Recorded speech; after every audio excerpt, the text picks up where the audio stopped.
Fis-sezzjoni plenarja tal-Parlament Ewropew sar id-dibattitu dwar ir-rezoluzzjoni fuq iċ-cittadinanza b'investiment li qed joffri l-Gvern Malti.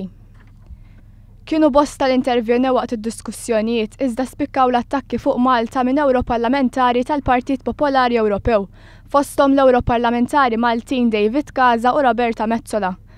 Fl-intervent tiegħu l-Ewroparlamentari Laburista Joseph Kuxkiri qal li f'dan id-dibattitu qed ma jistax ma jsemmix is-solidarjetà li wrid pajjiżna lejn l-istati membri tal-Unjoni Ewropea matul iż-żmien.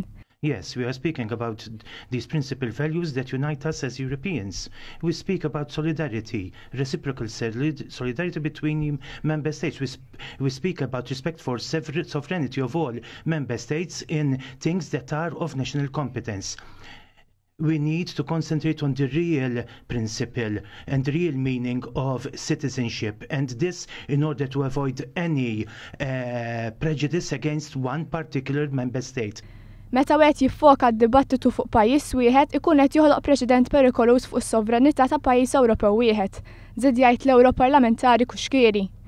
Kuxkiri saħaq li pajjiżna jrid jagħti l-opportunità lill-Ewropej biex jinvestu f'pajjiżna. L-Ewroparlamentari Marlin Mizzi fl-intervent tagħha saqsiet għaliex qed tissemma f'Malta f'dan id-dibattitu. Saqsiet għala ma sarx dan id-dibattitu meta ddaħħal dan il-programm fi stati oħra. So why are we debating this now when other member states have similar schemes? How come nobody has put the questions at the time? Why are we picking on Malta, the smallest member state? Malta is the smallest member state, but it has the same rights as other member states. Temmet tajt li missu jistħimnet juża dan il-Parlament għal skopijiet partiġjani. F'point of order l-Ewroparlamentari Clodetta Bella Baldacchino saqsiet għaliex qed naqbdu ma' Malta meta hawn pajjiżi oħra li għandhom programmi simili.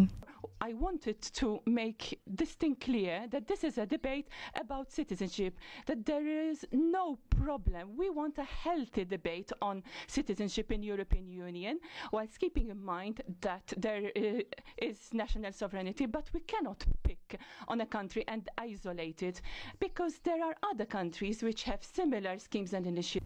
Minnaħa tagħha l-Ewroparlamentari Nazzjonalista Roberta Mezzola qalet li bħala rappreżentanta tal-poplu Malti ma tistax tiqpa' sikta. Mezzola qalet li l-programm ta' ċittadinanza b'investiment m'għandux limitu.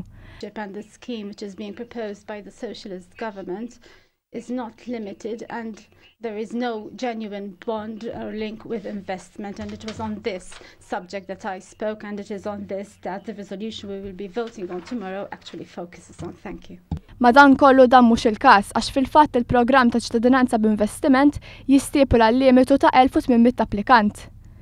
Min-naħa tiegħu l-Ewroparlamentari Nazzjonalista David Casa qal li d-diskussjoni hija dwar il-programm ta' ċittadinanza b'investiment.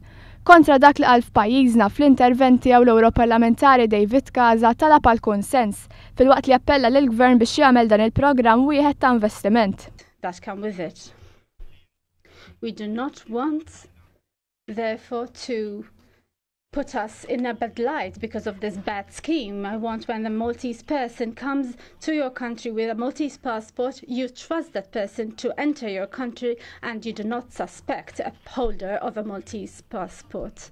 David Casa titlob konsens għal programm ta' investiment, meta l-programm li preżenta l-Gvern u propju programm ta' investiment li għandu potenzjal ta' biljun euro li se jkunu qed investiti fl-ekonomija tal-pajjiż. Il-Viċi President tal-Parlament Ewropew li mexxa d-dibattitu Lazio Suran qal li kienet stramba l-fatt li r-rezoluzzjoni li tresqet mill-Partit tal-Popolari Ewropew kienet tiffoka fuq Malta. Surjan huwa wkoll membru tal-istess Partit Popolari Ewropew li tiegħu il-Partit Nazzjonalista u affiljat u baqa' jinsisti li fir-riżoluzzjoni għandha tissemma biss Malta.